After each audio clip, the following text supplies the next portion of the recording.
الذي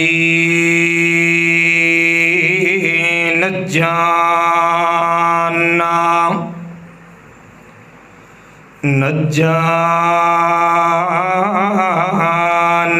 من القوم الظالمين شهادة الله إله إلا الله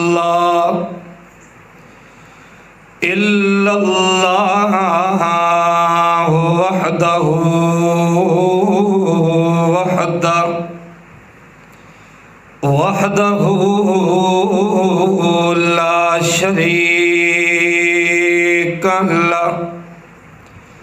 لا شريك له في الذات والصفات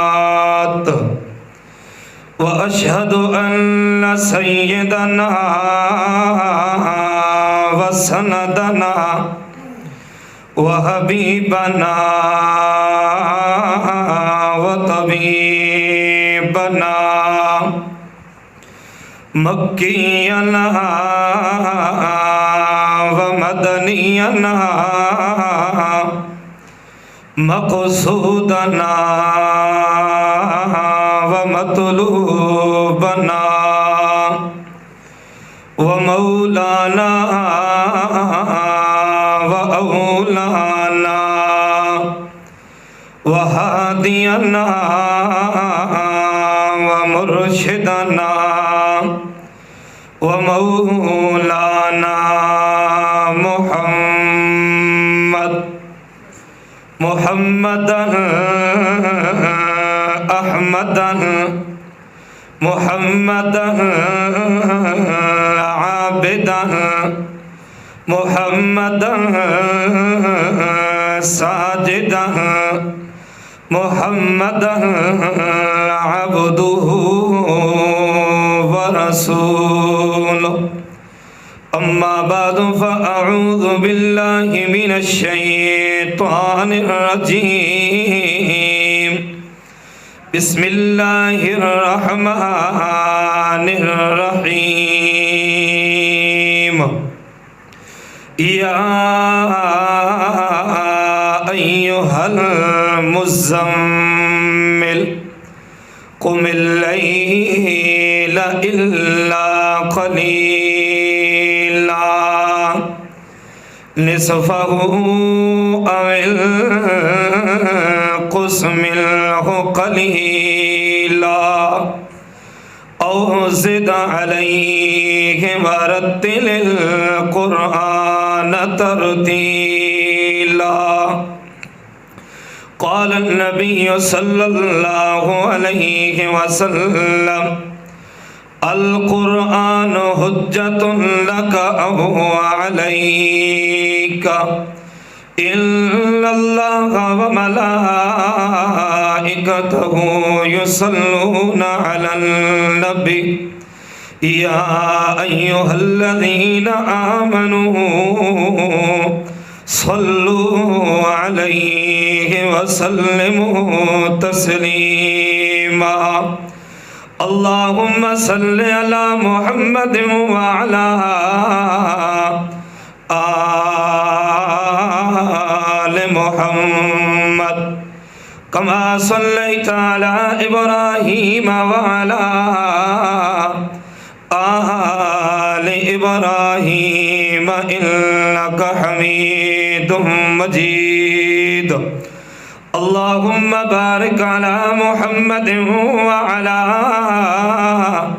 آل محمد كما باركت على إبراهيم وعلى آل إبراهيم إنك حميد مجيد اللهم صل على محمد صل على اسم محمد اللهم صل على محمد صل على حبيب محمد اللهم صل على محمد صل على طبيب محمد اللہم صلی علی محمد صلی علی جلال محمد صلی علی کمال محمد صلی علی اقبال محمد اللہم صلی علی محمد صلی علی رأس محمد صلی علی اذن محمد اللہم صلی علی محمد صلی علی جبین محمد صلی علی عین محمد اللہم صلی علی محمد صلی علی لسان محمد صلی علی شفتین محمد اللہم صلی علی محمد صلی علی وجہ محمد صلی علی قطف محمد اللہم صلی علی محمد صلی علی عین محمد وزین محمد اللہم صلی علی محمد صلی علی صدر محمد اللہم صلی علی محمد صلی علی قلب جنان محمد اللہم صلی علی محمد صلی علی ید محمد اللہم صلی علی محمد صلی علی مرفقین محمد صلی علی رجل و رجلین محمد صلی علی کعبین محمد اللہم صلی علی محمد صلی علی محمد صلی علی حیاء وفاء اداء رداء محمد اللہم صلی علی محمد صلی علی محمد اعلان محمد و عنوان محمد و بیان محمد اللہم صلی علی محمد صلی علی حسیب نصیب جلیل دلیل محمد اللہم صلی علی محمد صلی علی حسبت نسبت جلوت خلوت محمد اللہم صلی علی محمد صلی علی صداقت محمد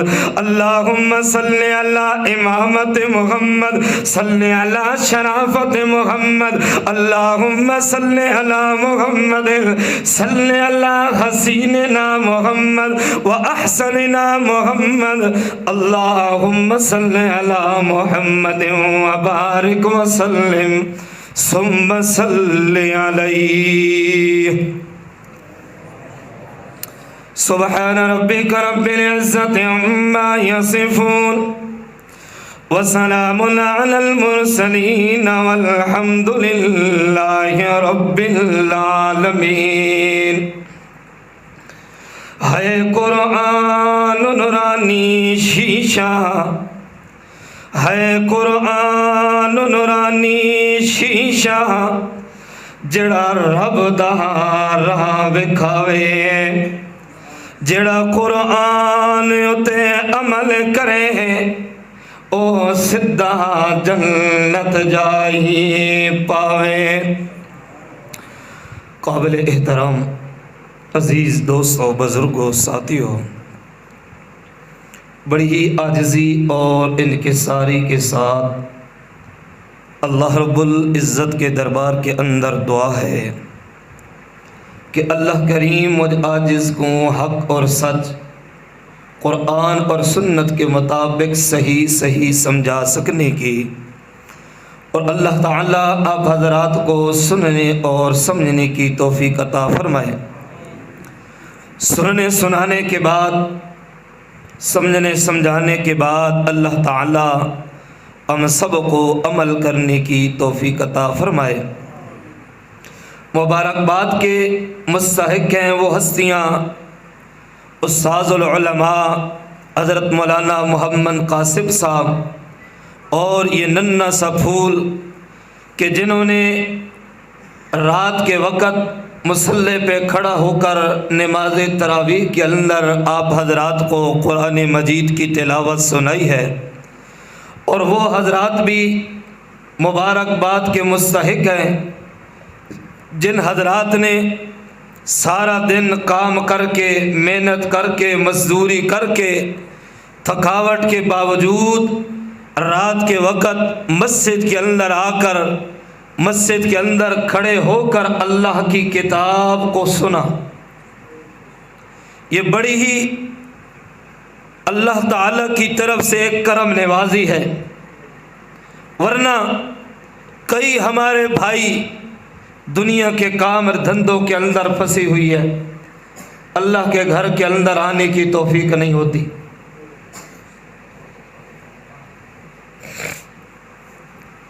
اپنے کاروبار کے اندر، کام کے اندر لگی ہوئی ہے، مسجد کے اندر آنے کی توفیق نہیں۔ دنیا کا مال تو بڑا مل گیا، لیکن اللہ نے اپنے گھر کے اندر آنے کی ہمت نہیں دی۔ یہ بھی اللہ کی ایک کرم نوازی ہے کہ اللہ تعالیٰ نے مجھے اور آپ کو اپنے گھر کے اندر جمع کیا۔ دعا ہے اللہ کے دربار کے اندر کہ جس طریقے پر آج ہم دنیا کے اندر پیار محبت کے ساتھ اکٹھی ہوئی ہیں، اللہ تعالیٰ جنت کے اندر بھی ہم کو ایسی ہی پیار اور محبت کے ساتھ مل بیٹھنے کی توفیق عطا فرمائے۔ تو آج قرآن مجید کی تکمیل کے موقع پر آپ حضرات کے سامنے حاضری ہوئی ہے، تو اسی کی نسبت سے آپ حضرات کے سامنے کچھ باتیں عرض کروں گا۔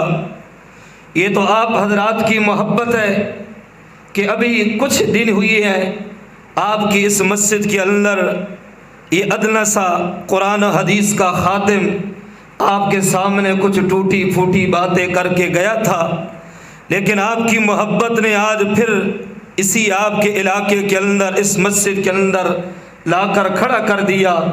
دعا ہے اللہ تعالیٰ مجھے اپنے پیارے پیغمبر صلی اللہ علیہ وسلم کے بتائے ہوئی طریقے پر آپ کے سامنے جو گفتگو کروں، اللہ تعالیٰ مجھے اس طریقے پر گفتگو کرنے کی توفیق عطا فرمائے۔ تو قرآن مجید کے حقوق علماء نے بیان کیے ہیں، جن میں سے وقت کو سامنے رکھتے ہوئے جو حقوق بیان ہو سکے وہ آپ حضرات کے سامنے بیان کریں گے، جو رہ گئے پھر کبھی زندگی کے اندر موقع ملا تو وہ بھی انشاءاللہ بیان کر دیں گے۔ اللہ کریم نے قرآن مجید فرقان حمید اپنے پیارے پیغمبر صلی اللہ علیہ وسلم پر نازل کیا، پھر علماء نے اس کے کچھ حقوق بتائے۔ سب سے پہلا حق کہ جس کا پہلا حق قرآن مجید کا وہ یہ ہے کہ قرآن مجید کی تلاوت کی جائے۔ قرآن مجید کی تلاوت کرتے ہو یا نہیں؟ یہ قرآن کا پہلا حق ہے۔ اور آئیے سنیے میرے اور آپ کے نبی نے بھی قرآن کی کیسی تلاوت کی۔ اللہ اکبر۔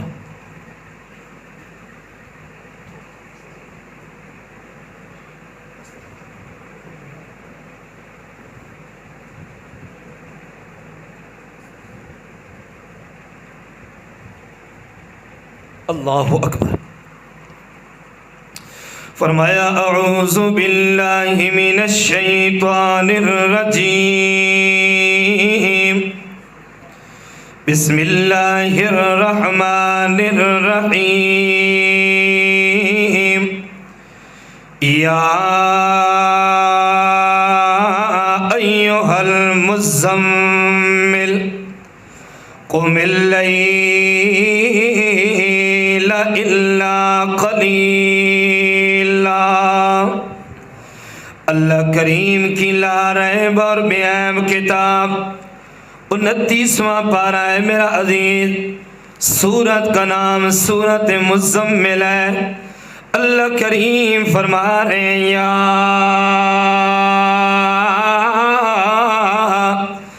ایھا المزمل،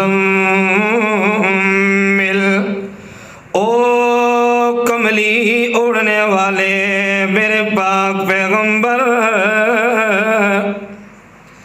اللہ دے پاک پیغمبر محمد الرسول اللہ صلی اللہ علیہ وسلم، اللہ کریم نے جڑے ویلے نبوت دیتی ہے جبرائیل علیہ السلام آئے، وہی نازل ہوئی۔ اقرأ بسم ربک الذی خلق، واقعہ لمبا ہے، مختصر انداز کے اندر بات کو آگے لوں گا۔ وہی نازل ہوئی، اب وہی کا اتنا بوجھ ہے، اتنا بوجھ ہے کہ اللہ کے پاک پیغمبر گھر کے اندر آ کر اما خدیجہ رضی اللہ تعالیٰ عنہ کو فرمانے لگے، زملونی زملونی، میرے اوپر چادر اوڑھ دیجئے، میرے اوپر چادر اوڑھ دیجئے۔ میرے اور آپ کے پاک پیغمبر کمبل اوڑھتے ہیں، چادر اوڑھتے ہیں۔ اللہ کریم قرآن کے اندر اعلان کرتا ہے، یا ایھا المزمل قم اللیل الا قلیلا۔ کسی مقام پر اللہ کریم اعلان کرتے ہیں، یا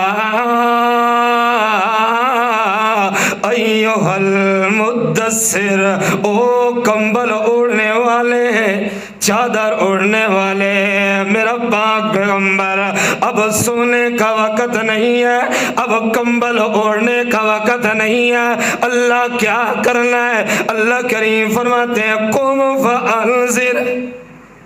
اللہ اکبر، توجہ ہے، فرمایا قم فانذر، میرا پیغمبر اب سونے کا وقت نہیں ہے، اٹھیے نا۔ میرا پیغمبر اپنے خاندان والوں کو ڈرائیے نا، اپنے آل والوں کو ڈرائیے نا۔ کس سے ڈرانا ہے؟ اللہ کی ذات سے اپنا مسئلہ منوانا ہے۔ اور ادھر اللہ کریم فرما رہے ہیں، یا ایھا المزمل، کمبل اوڑھنے والے پیغمبر، قم اللیل الا قلیلا، رات کے وقت قیام کرنا ہے۔ ادھر فرمایا قم فانذر، اللہ اٹھ کر کیا بیان کرنا ہے، کس چیز کے ذریعے لوگوں کو ڈرانا ہے۔ اللہ کریم فرماتے ہیں، میرا پیغمبر جو کتاب میں اللہ نے آپ کے اوپر نازل کیا ہے، اس قرآن کے ذریعے لوگوں کو مسئلہ سمجھانا ہے۔ اللہ وہ کون سی کتاب ہے، کس طریقے پر لوگوں کو ڈرایا جائے گا؟ اللہ کتاب کے اندر کیا ہے؟ اللہ فرماتے ہیں، کتاب انزلناہ الیک لتخرج الناس من الظلمات الی النور۔ میرا پیغمبر جو کتاب نازل کی ہے، جو قرآن نازل کیا ہے، کیوں نازل کیا ہے، کیا وجہ ہے؟ اس قرآن کے اندر کون سے احکام ہیں، کون سی چیزیں ہیں؟ اللہ فرماتے ہیں، لتخرج الناس لتخرج الناس من الظلمات الی النور۔ قرآن آئے گا، قرآن کی تلاوت ہوگی، میرا پیغمبر قرآن بیان ہوگا، قرآن کے مطابق عقیدہ بناؤ گی، کیا ہوگا؟ اللہ فرماتے ہیں، لتخرج الناس لتخرج الناس، اللہ فرماتے ہیں میرا پیغمبر میں اللہ نے یہ کتاب نازل کی ہے، کیوں نازل کی ہے؟ تاکہ لوگوں کو نکالا جائے۔ اللہ کہاں سے نکالا جائے؟ اللہ فرماتے ہیں، من الظلمات الی النور، ظلم سے نکالنے والی کتاب قرآن ہے۔ کون سا ظلم ہے؟ شرک والا ظلم ہے۔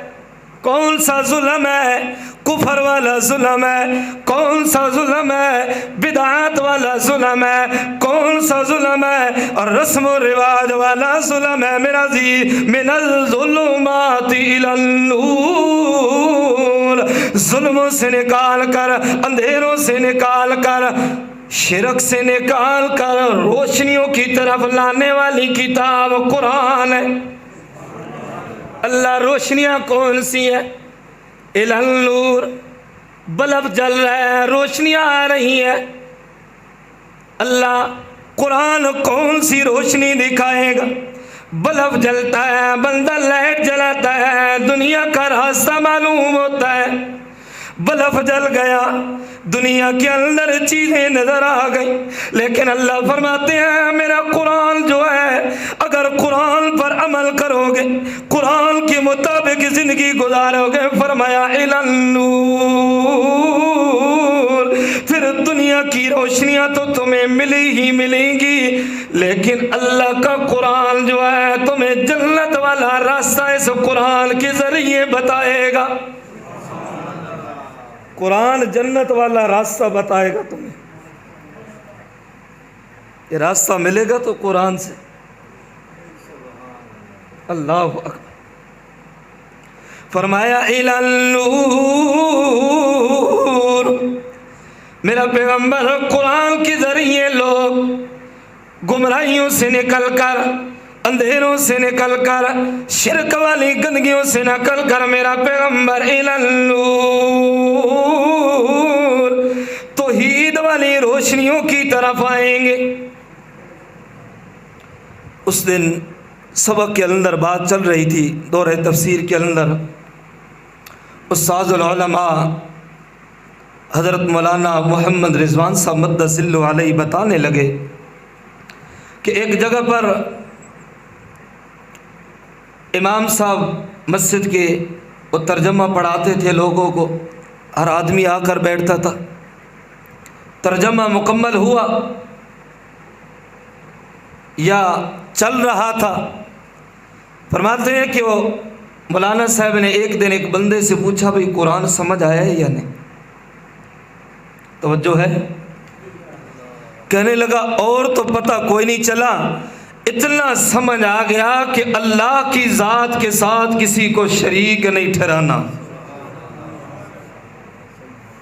اور یہی روشنی ہے قرآن کی۔ اگر شرک کے اندر ملاوٹ آ گئی، عقیدے کے اندر شرک والی ملاوٹ آ گئی، پھر نماز بھی تباہ و برباد ہو جائے گی، روزے بھی تباہ و برباد ہو جائیں گے۔ اللہ اکبر۔ ذرا یہ بھی سن لیں کہ نماز اور روزے کا کتنا مقام ہے، مختصر کر کے اللہ کے پاک پیغمبر صلی اللہ علیہ وسلم فرماتے ہیں جس وقت بندہ نماز پڑھتا ہے، سجدہ کرتا ہے، بندہ تو یہی سمجھتا ہے یار مسجد کی چٹائی پر میرا سر ہے، زمین پر ہے، مٹیوں کے اوپر ہے، پتھروں پر میرا سر ہے۔ اللہ کے پاک پیغمبر فرماتے ہیں اس بندے کا سر زمین پر نہیں ہے، مسجد کی چٹائی پر نہیں ہے، مٹی پر نہیں ہے، لیکن اللہ کے قدموں میں ہوتا ہے۔ اتنا بڑا مقام ہے، لیکن شرک والی گندگی عقیدے کے اندر آئے گی تو یہ نماز بھی جائے گی۔ حدیث پاک کے اندر آتا ہے،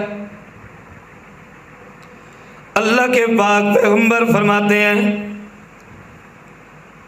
بنی آدم کے ہر عمل کا بدلہ 10 گنا سے لے کر 700 گنا تک بڑھتا ہے، لیکن اللہ کریم نے کل قیامت والا دن ہوگا، اللہ کریم فرمائیں گے او میرے بندو سامنے آؤ، سامنے آئیں گے، نماز کا ثواب ہے فرشتوں یہ دے دو، قرآن کی تلاوت کا ثواب ہے فرشتوں یہ دے دو، حج کا ثواب دے دو، ہر نیکی کا بدلہ، ہر نیکی کا اجر اور ثواب فرشتوں کے ذریعے دیا جائے گا، لیکن جس وقت نمبر آئے گا روزے کا، اللہ کریم فرمائیں گے او میرے فرشتوں ہٹ جاؤ ہٹ جاؤ، اب اس بندے نے روزہ میں اللہ کی رضا کی خاطر رکھا تھا، آج بدلہ بھی میں اللہ خود ادا کروں گا۔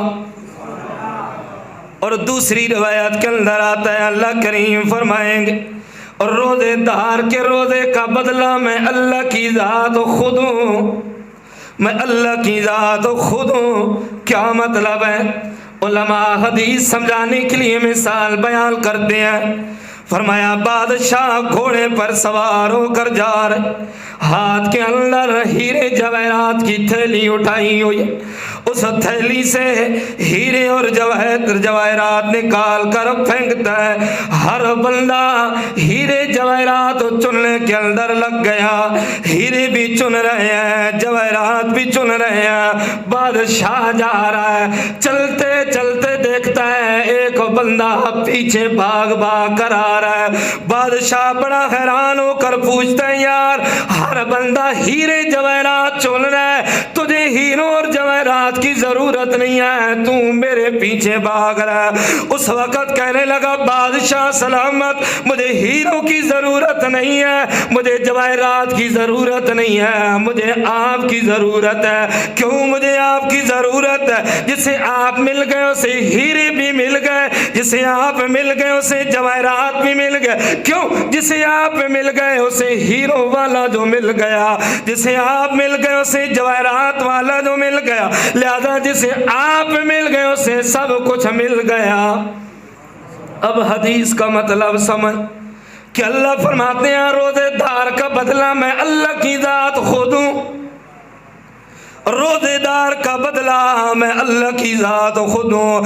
ارے میاں جسے اللہ مل گیا خاتمہ بھی ایمان پر ہو گیا، جسے اللہ مل گیا حشر کے میدان کے اندر شرمندگی سے بھی بچ گیا، جسے اللہ کی ذات مل گئی اعمال نامہ بھی دائیں ہاتھ کے اندر مل گیا، جسے اللہ مل گیا میرے نبی کے ہاتھوں سے حوض کوثر بھی مل گیا، جسے اللہ مل گیا بغیر حساب و کتاب کے اندر جنت کے اندر داخل ہو جائے گا، جسے اللہ مل گیا اسے جنت مل گئی، جسے اللہ مل گیا کسی چیز کی ضرورت نہیں ہے۔ کیوں؟ سب کچھ دینے والا جو مل گیا، اللہ مل گیا تو یوں سمجھ لیجئے سب کچھ مل گیا۔